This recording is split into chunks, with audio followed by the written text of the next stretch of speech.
Hello everyone, welcome to Vibhuti's cooking corner. વેફરની season આવી ગઈ છે તો આજે આપણે બનાવીશું સાબુદાણાને પલાળ્યા વગર ઇન્સ્ટન્ટ સાબુદાણાની રીંગ બનાવીશું, જે તમે આખા વર્ષ સુધી સ્ટોર પણ કરી શકો છો.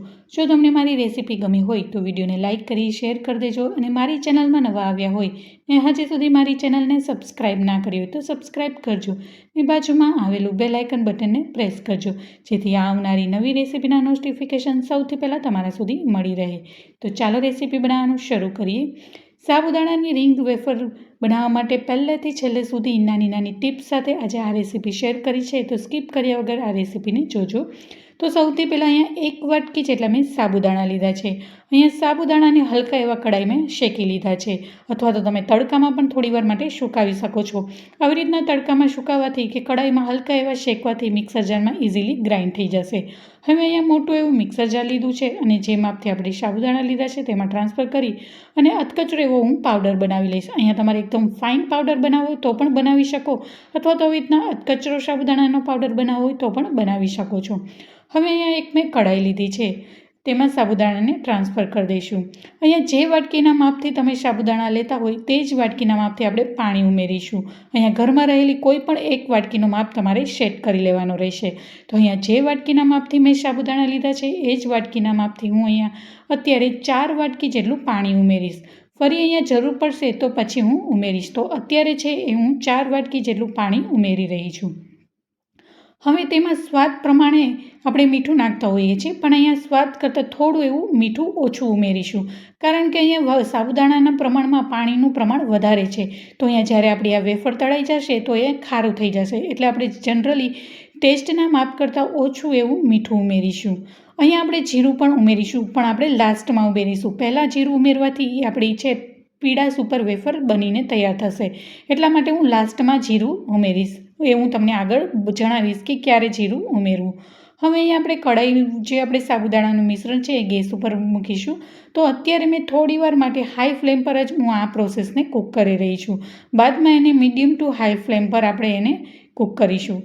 તો આપણે કન્ટિન્યુ સતત આવી રીતના ચલાવતા રહીશું, જેથી આપણું મિશ્રણ છે એ તળિયે ચોંટી ન જાય. હવે 6 થી 7 મિનિટ બાદ તમે જોઈ શકો છો આપણું મિશ્રણ છે એ ઘટ થઈ ગયું છે, અને આ સ્ટેજ ઉપર મને પાણીની થોડી એવી જરૂર લાગે છે.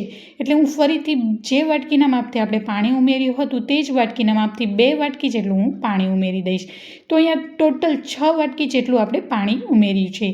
1 વાટકીના સાબુદાણાના માપની સામે 6 વાટકી પાણીનું માપ છે એ પરફેક્ટ છે. અહીંયા જો તમે 2 વાટકીના માપથી લેતા હોય તો તમારે 12 થી 13 વાટકીની પાણીની જરૂર પડશે. તો અહીંયા પરફેક્ટ માપ હશે તો જ તમારી વેફર છે, આપણી રીંગ છે એ વ્યવસ્થિત બનીને તૈયાર થશે.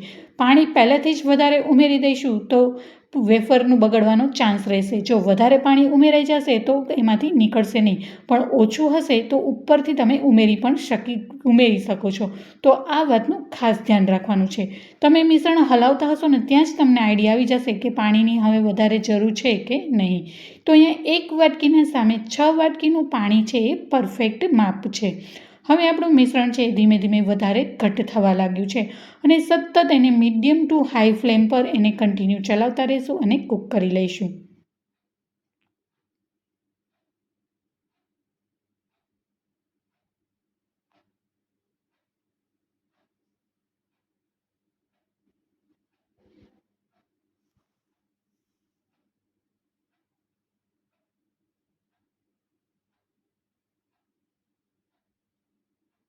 હવે ફરી 5 મિનિટ બાદ જોઈએ તો આપણું મિશ્રણ પહેલાં કરતાં પણ થોડું એવું થીક થઈ ગયું છે. જેમ જેમ કૂક થતું જશે એમ એમ તે વધારે થીક થતું જશે. તો છે ને આ સરળ રીત બનાવવાની, ન કોઈ સાબુદાણા પલાળવાની ઝંઝટ, ફટાફટ ઇન્સ્ટન્ટ બનીને તૈયાર થઈ જાય છે, અને જ્યારે પણ તમારે બનાવવી હોય ત્યારે ફટાફટ બનીને તૈયાર થઈ જાય છે. હવે આ મિશ્રણ છે આપણું ધીમે ધીમે વધારે ઘટ થઈ ગયું છે, અને સાબુદાણાનો કલર પણ આપણે ચેન્જ થઈ ગયો છે. તો તમે જોઈ શકો છો જે કાચ જેવો કલર હોય ને તેવો સાબુદાણાનો થઈ ગયો છે, અને હજુ એવી મને થોડી એવી જરૂર લાગે એટલે ફરીથી 5 મિનિટ માટે હું હજી એને કૂક કરીશ.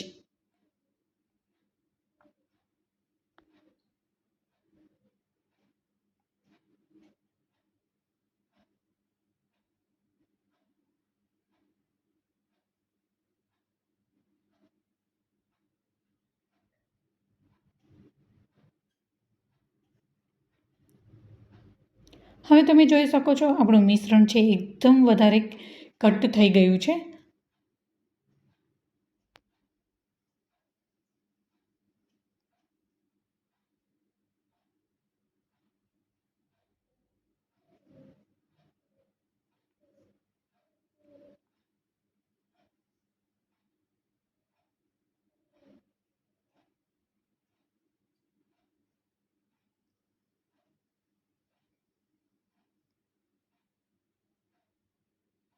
હવે આ સ્ટેજ ઉપર લાસ્ટમાં હું 1 ચમચી જેટલું આખું જીરું ઉમેરી રહી છું. લાસ્ટમાં જીરું ઉમેરવાથી આપણી વેફર છે એકદમ દોરી બનીને તૈયાર થઈ જશે. જો પહેલેથી જ જીરું ઉમેરી દઈશું તો પીળાશ ઉપર વેફર બનીને તૈયાર થશે. અને આવી રીતના લાસ્ટમાં ઉમેરવાથી ફ્લેવર પણ તો સારી આવશે જ, પણ વેફર છે એકદમ વ્હાઈટ બનીને તૈયાર થશે. અને જ્યારે તમે તળશો એટલે એકદમ સફેદ બનશે. જ્યારે આપણે જીરું પહેલેથી જ ઉમેરીએ ને તો એ પીળાશ ઉપર વેફર બનીને તૈયાર થાય છે. અહીંયા જો તમારે આદુ મરચાંની પેસ્ટ કે મરી પાવડર ઉમેરવો હોય તો પણ ઉમેરી શકાય. હું માત્ર સિમ્પલ જીરા ફ્લેવરની જ બનાવી રહી છું. હવે આપણું મિશ્રણ છે એ સારી રીતના ઘટ્ટ બનીને તૈયાર થઈ ગયું છે. હવે એને આપણે ગેસની ફ્લેમને બંધ કરી દઈશું અને આપણે એને ઠંડુ થવા દઈશું. અને જેમ ઠંડુ થશે એ આપણું મિશ્રણ અત્યારે છે તેનાથી પણ વધારે ઘટ્ટ બનીને તૈયાર થશે. તો તમે જોઈ શકો છો મસ્ત આપણું મિશ્રણ બનીને તૈયાર થઈ ગયું છે.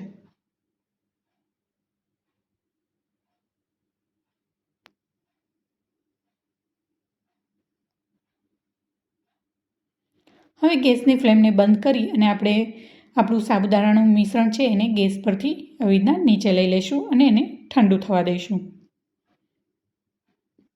હવે આપણું મિશ્રણ છે એ મેં 15થી 20 મિનિટ માટે ઠંડુ થવા દીધું હતું. અને અહીંયા મેં અમૂલની જે દહીંની કોથળી આવે એ લીધી છે. તમે કોઈ પણ મિલ્કની કોથળી કે સોલ્ટની કોથળી પણ આવી રીતના લઈ શકો છો. આવી રીતના એમાં વેફર પાડવાથી મસ્ત એવી રિંગનો શેપ આવશે. અને ગ્લાસમાં આવી રીતના ઉમેરી અને આપણે જે સાબુદાણાનું મિશ્રણ બનાવ્યું છે જેટલું સમાય એટલું તેમાં ઉમેરી દઈશું. ને આવી રીતના કરવાથી આપણી વેફર પણ ફટાફટ બનીને તૈયાર થઈ જાય છે.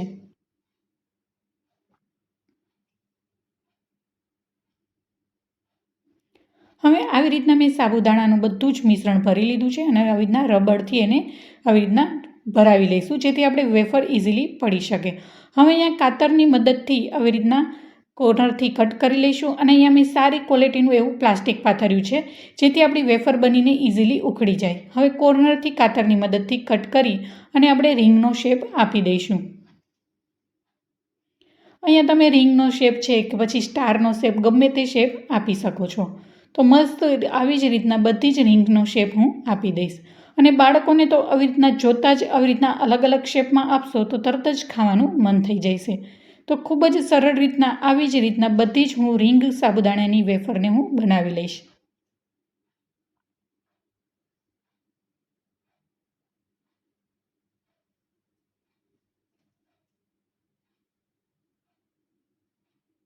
તો આવી જ રીતના બધી જ રિંગ વેફરને મેં બનાવી લીધી છે.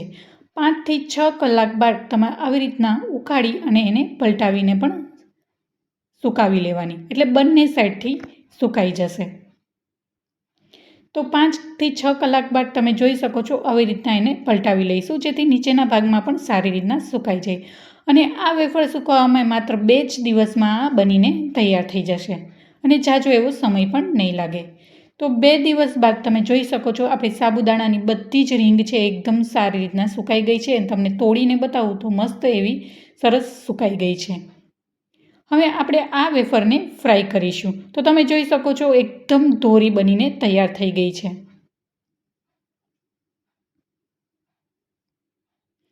હવે તેને એક એરટાઇટ ડબ્બામાં ભરી અને તમે આખા વર્ષ સુધી સ્ટોર કરી શકો છો. હવે અહીંયા મેં તેલ ગરમ થવા માટે મૂકી દીધું છે. તેલ ગરમ થઈ જાય એટલે આપણે 1 બાય 1 બધી જ વેફરને આપણે ફ્રાય કરી લઈશું.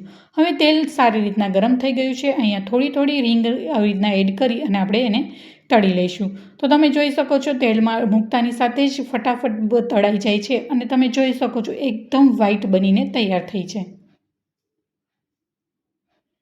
તો આવી જ રીતના બીજી બધી રિંગ વેફરને પણ હું તળી લઈશ.